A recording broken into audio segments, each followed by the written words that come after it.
जय Hind. This is Madhav Prasad Tripathi, owner of सैनिक coaching centre. आज का हमारा टॉपिक है पास्ट टेंस। डे 40। डे 40 में इंग्लिश टॉपिक है और जिसका मेन हेडिंग है पास्ट टेंस। 40 डेज से आप समझ गए होंगे कि 39 YouTube concept have been created by me. मैंने 39 यूट्यूब कॉन्सेप्ट आपके लिए बनाया है, तो आप उसे देखते रहिए। और जो बच्चा शुरू से देखा है या जो एडवांस लर्नर हो या कोई भी, वो बहुत अच्छी समझेगा आज के इस टॉपिक को। देखिए क्या होता है, बोले पास्ट टेंस कोई बड़ी चीज नहीं है। वहां एक आदमी था, बहुत आसानी से बोल दोगे कि देयर वाज अ मैन, यही पास्ट टेंस है। पास्ट टेंस है इसलिए आप बोलेंगे देयर वाज अ मैन। लेकिन मैं अगर आपसे पूछूं कि मेरे पास एक कलम था, तो आप बोलेंगे आई हैड अ पेन। जब मैं आपसे पूछूं मेरे पास एक कलम नहीं था, तब आप क्या करेंगे? I had not a pen लिखेंगे क्या? नहीं, आपको लिखना पड़ेगा I didn't have a pen.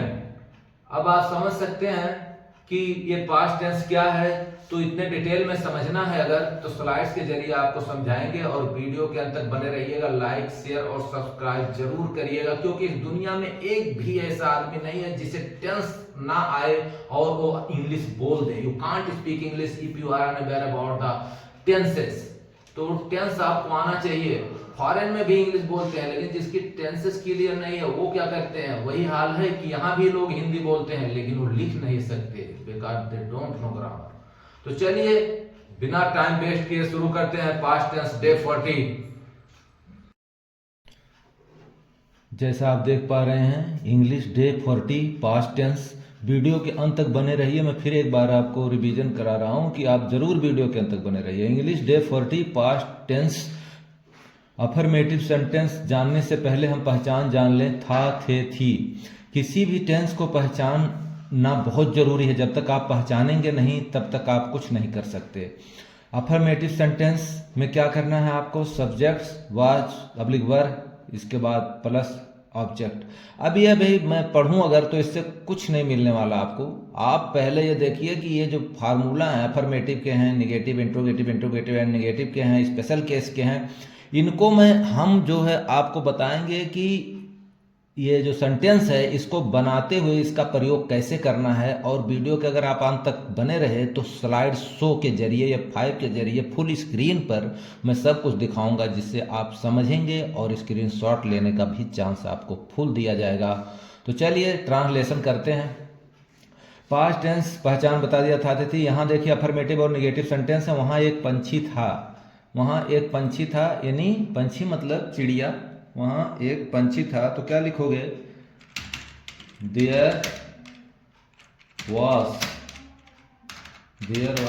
A bird. ठीक है, there was a bird. Sentence कैसे बनाए, देयर वॉज अ बर्ड। अब ये अफर्मेटिव सेंटेंस है, 2 अफर्मेटिव सेंटेंस है। ठीक है, अब यहाँ पे लिखा है जंगल में कई हिरन थे। जब इस तरह से सेंटेंस आए तो आप याद रखिए, जंगल में कई हिरन थे या गांव में कई मंदिर थे, इस तरह अगर आए सेंटेंस तो वहां कौन सा लेते हैं, सब्जेक्ट दियर का प्रयोग करते हैं। जहां आपको सब्जेक्ट ना मिले वहां पे आप दियर का यूज करिए। तो ट्रांसलेशन ये जो है प्लूरल है, जंगल में कई हिरन थे, तो कैसे बनाएंगे आप, there were many deer in the forest.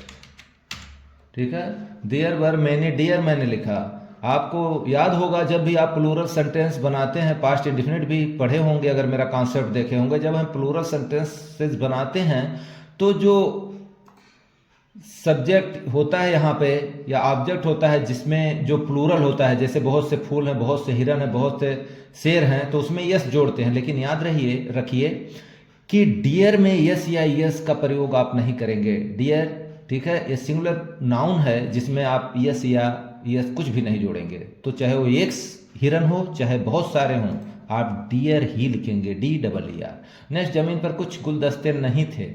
अब ये निगेटिव जानने से पहले हम देख लें कि अगर ये अफर्मेटिव है तो अफर्मेटिव कैसे बना, क्या फार्मूला यूज किया। यहाँ पे हम आते हैं, अफर्मेटिव सेंटेंस देखिए, subject plus was oblique were plus object. Was कहाँ लगेगा? एक वचन यानी थर्ड पर्सन सिंगुलर के साथ आप वाज का प्रयोग, और याद रखिए आई के साथ भी वाज का ही प्रयोग होता है, तो आई के साथ कभी वर मत लगाइएगा।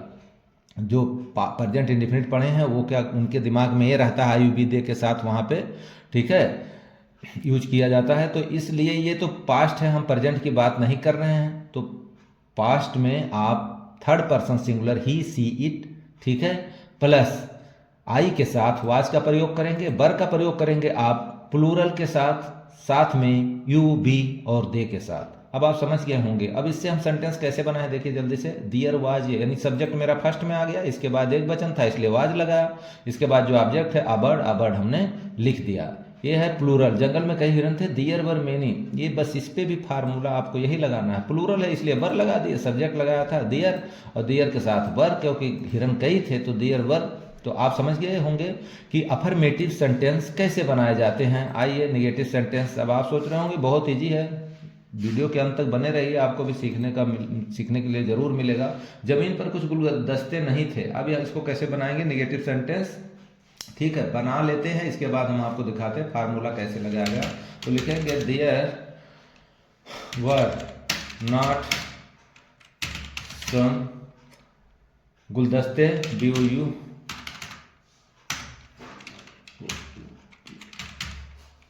बुकेट, कहाँ पर थे? On the table. कहने का मतलब there were not some bouquet, ये बुकेट लिखा रहता है BOUQUET, जिसका मतलब होता है गुलदस्ता। हाँ, जो नए वर्ड आपको मिले इसे जरूर नोट करिएगा। There were not some bouquet, bouquet की जगह यहाँ पे आप इस लगाएंगे, ठीक है, बुकेट्स ऑन द टेबल। अब इसे कैसे बनाया? कुछ नहीं किए, इधर देखिए, बहुत इजी कॉन्सेप्ट है, ठीक है। निगेटिव सेंटेंस में आज not oblique were not plus object, यानी पहले सब्जेक्ट लिख दिए, इसके बाद एक वचन है या आई है तो वाज नॉट, और प्लूरल है तो यू, बी, दे, या प्लूरल है अगर सब्जेक्ट तो उसके साथ वर नॉट, बस इतना ही किए हैं।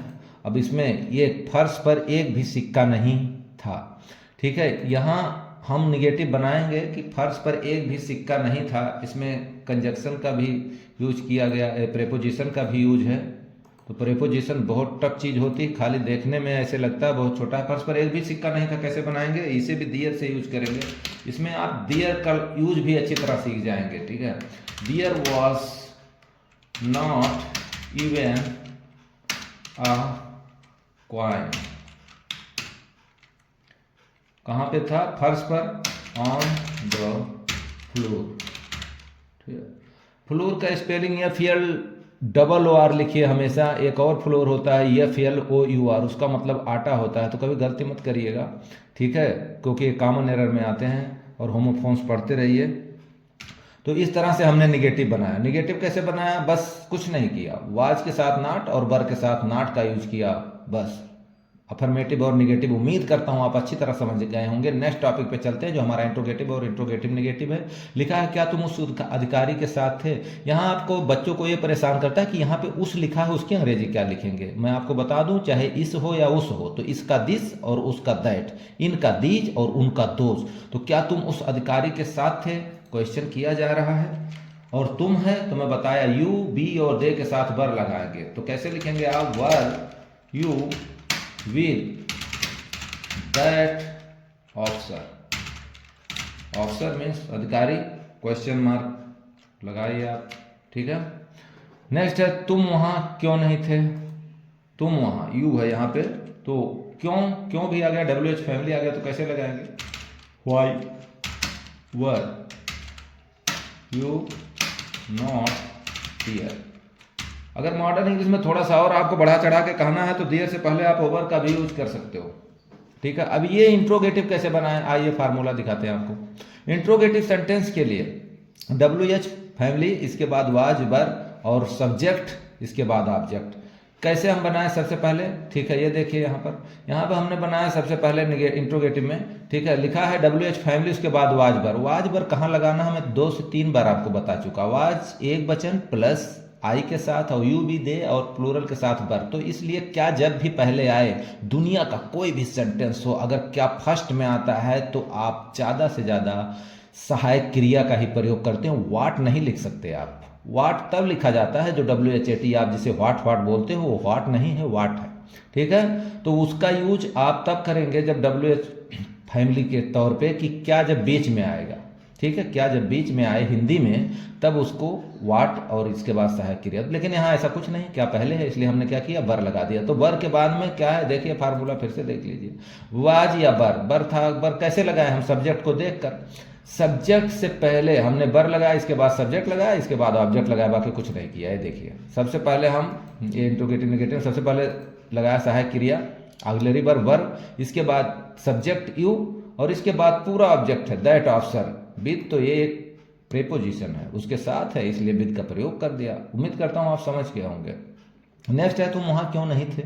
अब क्यों नहीं थे, तो क्यों ये भी क्वेश्चन है, लेकिन क्यों, कहां, कैसे, किसका, कितने, अगर ये वर्ड आते हैं, these all are called WH family, तो WH फैमिली है ये, वाई, WHY जिसे वाई आप कहते हो, वाई नहीं है, वाई है।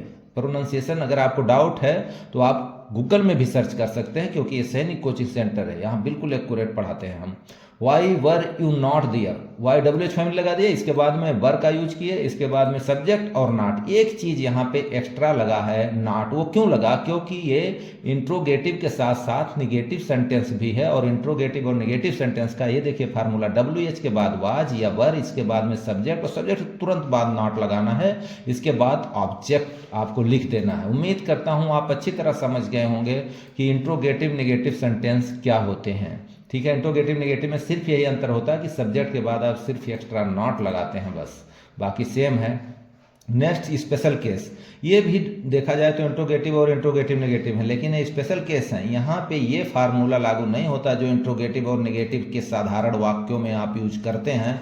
यहाँ पर स्पेशल केस में आपको कुछ additional formula, you will have to use some additional formula जो according to this special case. तो हम इसे कैसे बनाएंगे, लिखा कौन सा मकान वहाँ था, कौन सा का इंग्लिश आपको बता दिए कि WHICH, विच हो, हुज हो, हाउ मेनी हो, हाउ मच हो, उसके तुरंत बाद आप सहायक क्रिया नहीं लगा सकते। जबकि साधारण वाक्यों में देखिए यहाँ वाई लगा, वाई के तुरंत बाद आप बेयर लगाए हैं, लेकिन यहाँ नहीं लिख सकते। यहाँ है कौन सा, which, whose, how many, how much के तुरंत बाद ऑब्जेक्ट या सब्जेक्ट लिखा जाता है। कौन सा के बाद अगर आपको ऑब्जेक्ट सब्जेक्ट समझ में नहीं आता तो उसके जस्ट बगल में आपको मिलेगा मकान, पौधा, कुछ भी, उसी को आप लिख दीजिए। ये तो समझ गए होंगे आप। तो बीच के बाद हाउस, मकान है तो लिखेंगे हाउस, बीच हाउस, ठीक है, वास दियर, ठीक है। मैं बोला ओवर का यूज भी आप कर सकते हैं, ठीक है। बीच हाउस वाज देयर, भी एक क्वेश्चन है, लेकिन फार्मूला इसका एकदम अलग है। दूसरा भी बना लेते हैं, फिर मैं आपको डिटेल में इसका फार्मूला दिखाता हूँ। कौन सी मोरनी जंगल में नहीं थी, ठीक है। क्या आप मोरनी का इंग्लिश जानते हैं, जानते हैं बहुत अच्छी बात है, अगर नहीं जानते हैं तो आज जान जाइए, तो कुछ नए वर्ड मिले उनके सीखिए। लेकिन चलिए सेंटेंस बनाते हैं, कौन सा हो या कौन सी हो, इंग्लिश एक ही होता है, विच, WHICH, विच। अब देखिए कौन सी के बाद तुरंत है मोरनी, वहां पे मकान था, उसको लिख दीजिए, क्योंकि बता दिया मैं ना, बीच, हाउ मेनी, हाउ मच, इनके तुरंत बाद में क्या है जो सब्जेक्ट ऑब्जेक्ट उसको लिखिए। बीच, PEHEN, पीहेन बोलते हैं, बीच पीहेन वाज कहाँ, इन the forest, in the forest, ठीक है। Which peahen was in the forest, लेकिन इसके साथ नहीं भी है, तो आपको यहाँ सब्जेक्ट के बाद नहीं बल्कि वाज के तुरंत बाद नॉट लगाना है, ठीक है। Which peahen was not in the forest. ये दोनों स्पेशल केस के सेंटेंस आप कैसे बनाएंगे, अगर आपको मैं बता दूं, आप इंग्लिश सीखना चाहते हैं, अगर कोई गाइड या कहीं भी आप इन्वॉल्व हैं, तो आपको सिर्फ साधारण टाइप के मिलेंगे। इस स्पेशल केस सीखने का एक ही मात्र जरिया, दैट्स द सैनिक कोचिंग सेंटर।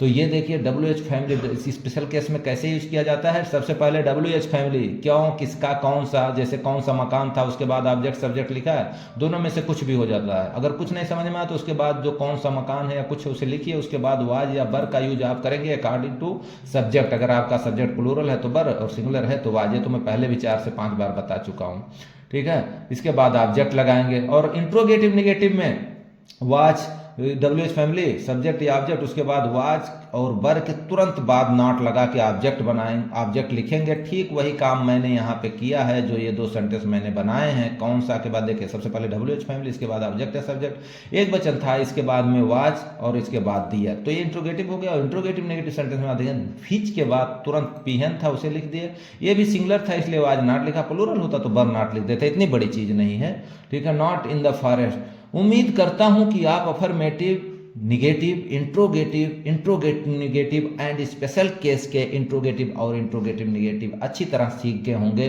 अब आपको मैं स्लाइड शो के जरिए दिखाता हूं और इसका स्क्रीनशॉट लेते रहिए। सबसे पहले तो फार्मूले का जरूर लीजिएगा, क्योंकि वही आपको आगे सिखाएगा। एक्सरसाइज के लिए भी मैं यहाँ पे एक स्लाइड आपके लिए तैयार किया हूँ, तो उसे बनाए कमेंट बॉक्स में जरूर लिखिए। और चलिए इसे देखते हैं स्लाइड शो को। तो स्लाइड शो में देखिए, सबसे पहले है इंग्लिश डे 40 में पास्ट टेंस, पहचान थाते थी, तुरंत स्क्रीनशॉट लीजिए, वो मुझे बोलने से भी कोई फायदा नहीं है, मैं आपको सब समझा चुका हूँ। नेक्स्ट स्लाइड पर चलते हैं। नेक्स्ट स्लाइड है, वहाँ एक पंछी था, डियर वाज अ बर्ड, ठीक है। Deer were many deer in the forest. याद रखिए, डियर में कभी यस मत लगाइए, डियर हुआ, फिश हुआ, स्वाइन हुआ, डजन हुआ, पियर हुआ, स्कोर हुआ, कभी भी नहीं लगता इसमें, ठीक है। जमीन पर कुछ गुलदस्ते नहीं थे, देयर वर नॉट सम बोके। ये बोकेट्स बोलते हैं, लेकिन बुके इसका प्रोनाउंसिएशन होता है बुके, वहां पर छोटा ओ की मात्रा का पर एक मात्रा। On the table. नेक्स्ट है आपका, there were not even a coin. Even का इसलिए यूज किया गया कि भी है वहां पे, तो even a coin on the floor, ठीक है। नेक्स्ट स्लाइड पर चलते हैं। जो आपका इंट्रोगेटिव और निगेटिव है, वहाँ है, क्या तुम एक अधिकारी के साथ हो, वर यू विद दैट, उस अधिकारी के साथ, were you with that officer, वहाँ तुम क्यों नहीं थे, why were you not there. Next है स्पेशल, कौन सा मकान वहाँ था, which house was not there. कौन सी मोरनी जंगल में नहीं थी, तो which pen was not in the forest. उम्मीद करता हूँ अच्छी तरह आप समझ गए होंगे। ये रहा आपके लिए एक्सरसाइज, ठीक है। और इसका स्क्रीनशॉट लीजिए और आप बनाइए। इन बीच और इन हुज होम मैं आपके सपोर्ट के लिए पहले ही लिखा हूँ। उम्मीद करता हूँ यूट्यूब कॉन्सेप्ट आपको बहुत पसंद आया होगा, और अगर पसंद आया लाइक शेयर सब्सक्राइब जरूर करिए, ज़्यादा से ज़्यादा सब्सक्राइब करिए, जिससे हमारा भी मनोबल बना रहे। Thanks for watching this YouTube concept. जय हिंद, हैव ए नाइस डे।